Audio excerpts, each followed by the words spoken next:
These acts of violence against innocents violate the fundamental tenets of the Islamic faith.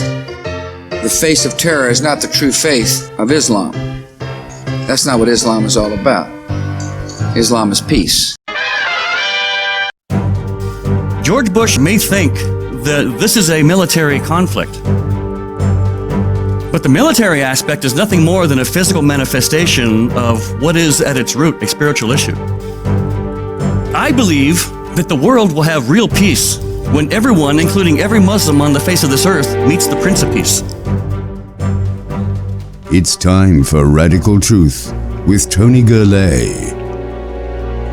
Were America's founders theists, deists, or atheists? That is the very important question we're answering in this episode of Radical Truth. And to define those terms, so we have some working knowledge of them. Atheism's pretty much the belief that there is no God, or someone who says, I deny the existence of a God, or I personally don't think there's a God, whatever they say. A deist pretty much describes God as a absentee landlord. In other words, he's there, he exists, he's just never around. He does not work miracles, he does not hear or answer prayer, he does not speak through prophets, he does not inspire books of the Bible, he is not personally involved in our lives. And of course, theism includes all that I just denied according to deism. Theism says that God is a personal God. He does work miracles, he does hear and answer prayer, he does speak through prophets, he did inspire books of the Bible, and yes, he is involved personally in our lives, and he loves us so much that he sent his only begotten Son to die on the cross on our behalf, and then rise from the dead in glory 3 days later. Now, when it comes to the founders of America, many people have been misinformed. Many people believe that they were atheists, that they didn't believe in God, or that they were at the most deists who weren't really Christians, quote unquote. They believed in a creator, but that was it. Now, in a fantastic book that you must get by Gary T. Amos, it's called Defending the Declaration: How the Bible and Christianity Influenced the Writing of the Declaration of Independence. In this book, he lays the case and lays down the evidence for a theistic view that the founders had. And he refutes many times the deistic view of the founders, and of course even a Greek pagan view or influence that they had, and therefore weren't Christian. Now, in the introduction of the book, at the very end, he says, without the Bible and Christianity, the Declaration of Independence could never have been written. A very bold claim, and of course many people will not agree with that. But that is why you need to have this evidence. John Adams wrote in his diary, a nation that took the Bible for its law book would be the best of nations.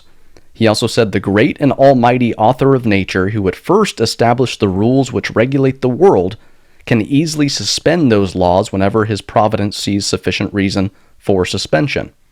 This can be no objection, then, to the miracles of Jesus Christ. Now, Thomas Jefferson did doubt the deity of Jesus Christ and the inerrancy of Scripture.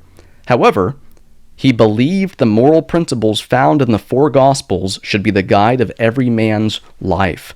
And it was because he took Christian principles seriously that he was extremely troubled by the immoral practice of slavery. Jefferson said, I tremble for my country when I reflect that God is just, that his justice cannot sleep forever. The Almighty has no attribute which can take side with us. And of course, this brings up the timely topic of slavery. And did the founders actually support it and try to use the Bible to support it? You need to check out this article that was put on the Radical Truth Facebook page on July 9th. And it gives some commentary, but it's also pointing to an article published by the RAIR Foundation, that's R-A-I-R, called Their Own Word, Slavery and America's Founding Fathers. So, it's important to know that just because someone is not a born-again Christian doesn't mean they can't appreciate and support Christian principles. And this is what the founders did even if they weren't born-again Christians themselves. I mean, it's kind of ridiculous to claim that they couldn't have been influenced by Judeo-Christian principles. I mean, if Christians can actually be influenced by non-Christians and worldly ideas, why can't non-Christians be influenced by Christian ideas? Of course, they can. Now, because God made men and gave them their rights, men create governments under God's law to protect those rights. A government that destroys inalienable rights deserts its purpose and forfeits its right to rule. Men must endure bad government, but not a tyrannical one. And it was on July 2nd, 1776, that Congress approved the final draft and voted for independence.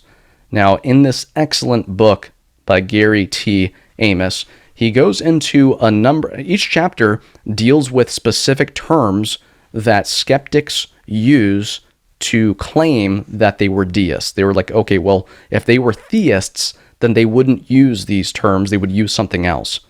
Now, the terms that he describes in these chapters are laws of nature and nature's God, self-evident truths, unalienable rights, government by the consent of the governed, and God as supreme judge and divine providence. Now, if you are a true Christian, a born-again Christian, then you probably have no problem with these terms, and he does get into explaining why we shouldn't have problems, but yet these are the terms that people will use to claim that the founders were deists. Laws of nature and of nature's God. Laws of nature is referring to natural revelation or general revelation that everyone can see. Okay, there's a tree, there must have been a creator for the tree. Natural law, natural theology, and God's eternal moral law inscribed in nature and in the hearts of men. And of course, nature's God is referring to God who created nature. Some people will say, oh, laws of nature and of nature's God. It's putting laws of nature first, so it's putting nature above God. These were deists. That was not the case. What about self-evident truths? The fall did not erase the image of God. It did not eradicate our ability to reason, and it did not remove our conscience and the moral law written on our hearts. In other words, we can reason from the scriptures, but without the scriptures, we can also reason through apologetics and logic and critical thinking. We are morally accountable for our sin against God. Our conscience bears witness, as Paul says in Romans 2:15. In Romans and other epistles, Paul scripturally explains these self-evident truths that America's founders clearly had in mind. How about unalienable rights endowed by the Creator? In other words, coming from God because we are human beings, and for one person to deny these rights of another is to deny that he is a human being. And of course, all we need to do is look at history to see and be reminded of what the consequences are of claiming that any person or group of people are less than human, quote unquote. Now, not only are you made in the image of God, but it is your job to honor the image of God that is seen in other people who are made in his image as well. God gave men unalienable duties when he gave us dominion and stewardship over the earth. And in order to fulfill these, it requires unalienable rights between men. And when you attempt to take away my unalienable rights, you're hindering my ability to fulfill my duties to God. God gave us human rights which are unalienable, and one of these is the right to self-defense in order to protect the image of God in yourself and others. Justice and righteousness are what we are called to uphold because God is just and righteous. The Declaration's phrase that all men are created equal and are endowed by their Creator with certain unalienable rights cannot be traced to any religion or worldview other than the Judeo-Christian one. We have to get back to this language, folks, of unalienable rights from God. in contrast to the notion that people that only have conditional civil rights, quote unquote, granted to them by civil government. Why is that? Because civil liberties, quote unquote, granted to you when convenient can then be taken away from you when inconvenient. Always remember that the unalienable rights of life, liberty, and the pursuit of happiness are from God, not from government. And the purpose of government is to secure those inalienable rights. How about when it comes to government by the consent, quote unquote, of the governed? If you have the book, or when you get the book, turn to page 128 and 129. I'm going to read this quickly because of time constraints. The argument of the Declaration is really quite simple. First, the laws of nature and of nature's God regulate the lives and relations of men, all men and nations. Second, these laws make clear that all men are created equal and are endowed with unalienable rights. Third, the purpose of government is to secure those rights. Fourth, men institute government through consent or compact, and they consent only to the exercise of just powers. Fifth, tyranny and despotism on the part of the government break the compact, so that the people are free to alter or abolish the form of government and institute a new one. So the Declaration organizes its argument around the compact theory of government, quote unquote. Starting from the laws of nature and God, the theory builds to the key ideas of compact, condition, and material breach. According to this theory, the relationship between the king and the colonist was based on a covenant or compact. The essence of the compact was an exchange of promises between the king and the colonists, recorded in the colonial charters. The compact represented the voluntary agreement of the people to vest the king with the just powers of government. He would rule and they would obey so long as he fulfilled the conditions of the compact. He must rule for the safety and welfare of the people, protecting their inalienable rights, which included life, liberty, and the pursuit of happiness. If the king committed a material breach of his promise, he would lose his right to rule. Tyranny and despotism were a material breach of the promise, stripping the king of governing authority and triggering the people's right of self-defense. The Declaration then tries to show that the King of England had become a tyrant. Using nearly 2/3 of the entire text, the Declaration lists the king's wrongs as proof he had committed a material breach of his promise by a, quote, history of repeated injuries and usurpations. The Declaration ends with the representatives, quote unquote, of the people formally declaring the end of the king's government and the intent of the people to defend themselves by force. And when we come back, we're going to finish up some key terms and get to the Declaration itself. Hi, I'm Joe Carey with Radical Truth Ministry, helping Christians reach Muslims with the gospel. There are certain things we need to be aware of when talking with Muslims. I call them the do's and don'ts of Muslim evangelism. If you carry a Bible with you when talking with Muslims, you might want to purchase a new one that has no marks in it. We Christians tend to underline, highlight, and make notes in our Bibles, but Muslims will find this offensive and see it as defacing God's Word. They would never dream of marking up a Quran. And be sure to treat your Bible respectfully. Don't lay it on the ground or the floor. Handle it carefully, like you would a piece of fine art. And if you don't own a copy of the Quran, you might think about getting one and reading through it. One of the first questions you'll be asked is if you have read the Quran. If you can answer this in the affirmative honestly, you'll gain a good deal of credibility with your Muslim friend. You can find out more about sharing with Muslims at our website at radicaltruth.net. I'm Joe Carey for Radical Truth Ministry.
Muhammad didn't know where he was going.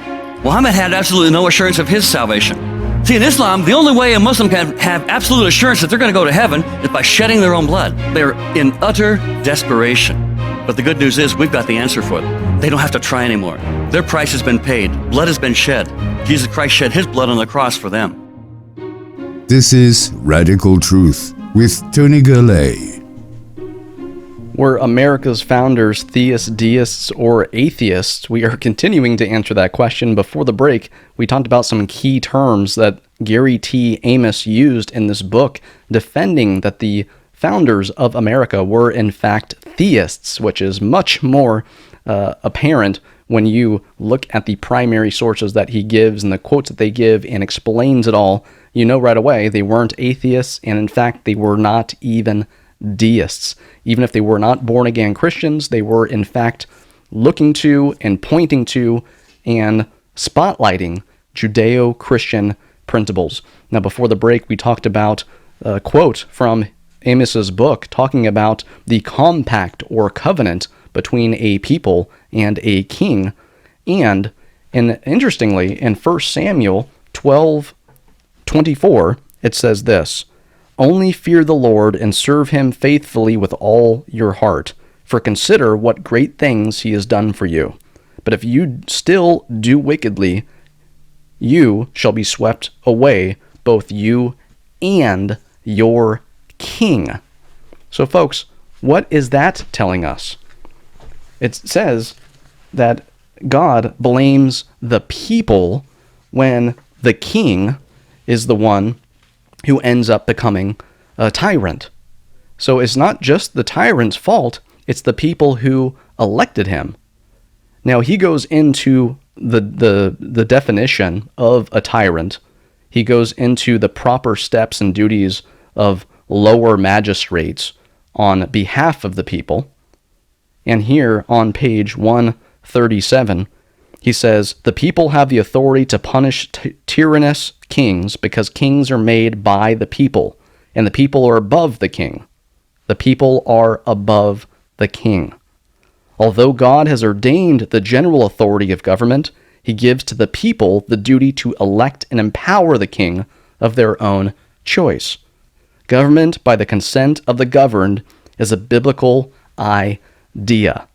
Again, pointing to the Bible as the foundation of this Declaration of Independence. So the compact is conditional. Tyranny, despotism, and arbitrary rule break the condition, making the compact null and void. Tyranny is a material breach of the compact. And of course, last but not least, when we get to God as supreme judge and divine providence, deism does not allow for supreme judge, because again, deism claims that God is not involved in our lives. He's not involved in this world. After he wound it up and let it go, that's it. So common sense lets us know that that can't be deistic language. And likewise, deism does not allow for the existence of providence either, because again, God is not involved in our lives. So these are the terms that he goes into. You can get much more in the book itself. But folks, we have to know what is included in the Declaration of Independence, July 4th, 1776. When in the course of human events it becomes necessary for one people to dissolve the political bands which have connected them with another, and to assume among the powers of the earth the separate and equal station to which the laws of nature and of nature's God entitle them. A decent respect to the opinions of mankind requires that they should declare the causes which impel them to the separation. We hold these truths to be self-evident, that all men are created equal, that they are endowed by their Creator with certain unalienable rights, that among these are life, liberty, and the pursuit of happiness, that to secure these rights, governments are instituted among men, deriving their just powers from the consent of the governed, that whenever any form of government becomes destructive of these ends, it is the right of the people to alter or to abolish it, and to institute new government, laying its foundation on such principles and organizing its powers in such form as to them shall seem most likely to affect their safety and happiness. Prudence indeed will dictate that governments long established should not be changed for light and transient causes, and accordingly all experience hath shown that mankind are more disposed to suffer while evils are sufferable than to right themselves by abolishing the forms to which they are accustomed. But when a long train of abuses and usurpations, pursuing invariably the same object, evinces a design to reduce them under absolute despotism, it is their right, it is their duty to throw off such government and to provide new guards for their future security.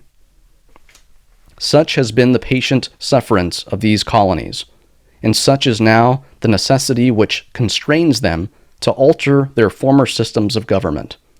The history of the present King of Great Britain is a history of repeated injuries and usurpations, all having in direct object the establishment of an absolute tyranny over these states.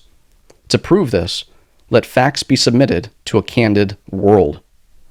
He has refused his assent to laws the most wholesome and necessary for the public good.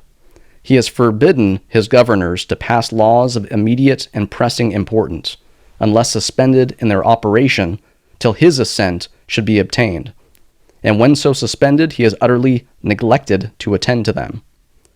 He has refused to pass other laws for the accommodation of large districts of people, unless those people should relinquish the right and representation in the legislature, a right inestimable to them and formidable to tyrants only. He has called together legislative bodies at places unusual, uncomfortable, and distant from the depository of their public records, for the sole purpose of fatiguing them into compliance with his measures. He has dissolved representative houses repeatedly for opposing with manly firmness his invasions on the rights of the people. He has refused for a long time, after such dissolutions, to cause others to be elected, whereby the legislative powers, incapable of annihilation, have returned to the people at large for their exercise, the state remaining, in the meantime, exposed to all the dangers of invasions from without and convulsions within. He has endeavored to prevent the population of these states, for that purpose obstructing the laws for naturalization of foreigners, refusing to pass others to encourage their migrations hither, and raising the conditions of new appropriations of lands. He has obstructed the administration of justice by refusing his assent to laws for establishing judiciary powers. He has made judges dependent on his will alone for the tenure of their offices and the amount and payment of their salaries. He has erected a multitude of new offices and sent hither swarms of officers to harass our people and eat out their substance. He has kept among us in times of peace standing armies without the consent of our legislatures. He has affected to render the military independent of and superior to the civil power. He has combined with others to subject us to a jurisdiction foreign to our Constitution and acknowledged by our laws, giving his assent to their acts of pretended legislation.